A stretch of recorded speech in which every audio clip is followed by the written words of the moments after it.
tomorrow. So hello guys, for the third day of our tour, we went for a quick dive sa Mole Bowl. So ito yung tinatawag nilang Sardines Run. So here, ito yung turtle na makikita, and then meron din kami nakitang clownfish. So yung tour guide namin ang nag-video niyan. And then I will show you the Sardines Run video namin ni Von. So early morning pa lang nag-travel na kami going to Mole Bowl. Actually, ayoko na sanang lumublob dyan. Kaso, napilit na lang ako ni Von. So, gumuna ako. Kasi parang ang kati ng tubig, guys. So, nagdadalawang isip ako. Pero sige na lang for the experience and for the gram.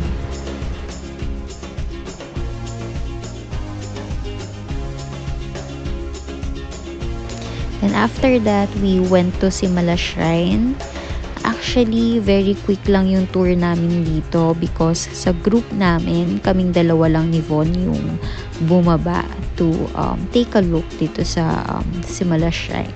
So, medyo na-pressure kami ni Von na dalian kasi nga naghihintay yung iba naming kasama sa tour. So, very short lang yung visit namin ni Von. Nag-pray lang kami sa image ni Our Lady. And then after that, tapos na yung tour namin. That ends our tour, and then we went to our Airbnb na. After that, we took a rest. 24 hours later.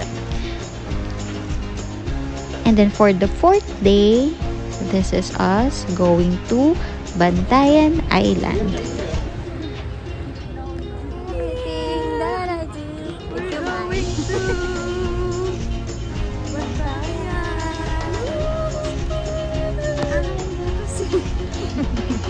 Ayaw tumigil. Ito ba? This? No? Ay, ito yata. Sige, dito ka ba? Kasi may bus natin.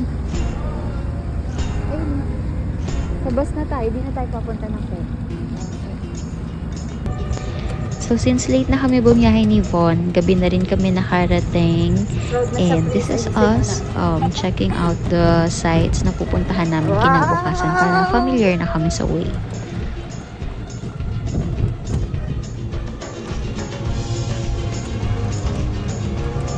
Perfect. Nice. So, dito sa video, makikita nyo nasa Kota Beach kami. And then, story time lang guys. Sobrang aga namin gumising. Like, 3:30 or 4 a.m. gumising na kami para sana maabutan namin yung sunrise.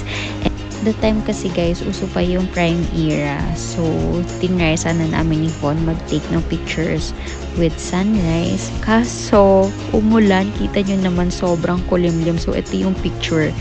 Ganyan siya kadilim. And take note, umulan guys. So, yung pagkulot namin, yung makeup namin, lahat na sayang. And then, nung tumigil yung ulan, ayan, sobrang aga na. Hindi na siya aesthetic for us. So, nakakatawa lang. Wala kaming napala. Uy! Isip ka. Nakapokus ka kasi sa video ko. Tsaka mag-focus.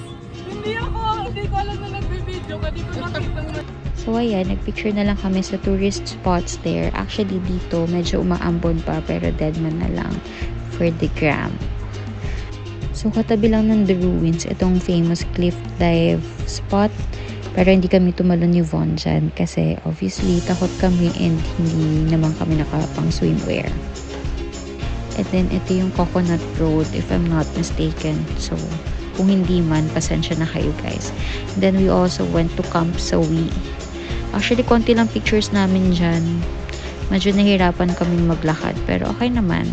And then, after that, bumalik na kami sa Airbnb namin para mag-check out. And then, dumaan lang kami saglit sa beach para magtampisaw for a bit. Kasi nga, para masulit namin yung Bantayan. Kasi after that, we will be going back to Lapu-Lapu kung saan yung Airbnb namin. So, last video na yan. And then, after that, nagbanlaw na kami and then umuwi na kami. There, we're back at Lapu-Lapu City sa Airbnb namin. And then, boom, sunburn. Tomorrow. Day 6. Punta. Saan ka galing? Parang buong luggage ko na yan eh. Laundry mo lang? Galing, girl. Hindi ko din alam. Sabi mo, as an island girl. As an island girl.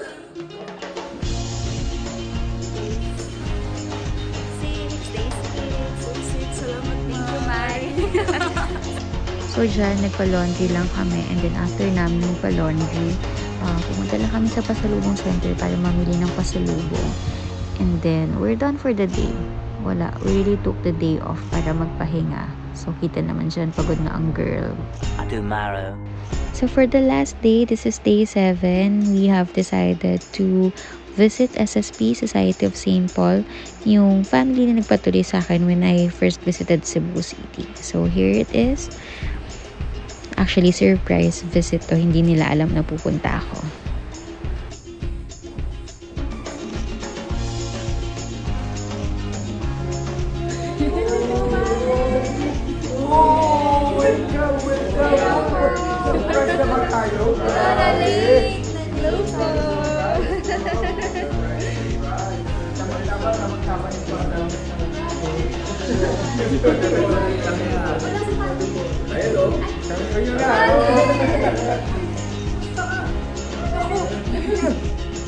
Ano kasi yung mami pabalik ako?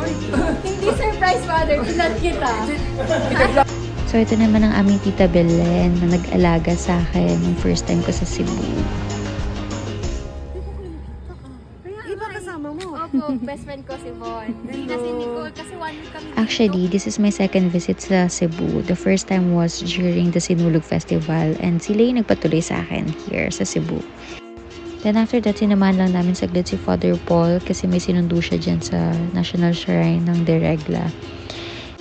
Then after that, nag-dinner na kami. Nakakagawa lang dito kasi ako pa talaga unang pinag-slice na ng cake. Kaya pala, Jenny. June 9 po. So that was our last day. Nasa airport na kami ni Von. Actually, hindi pa rin kami makapaniwala na last day ngayon.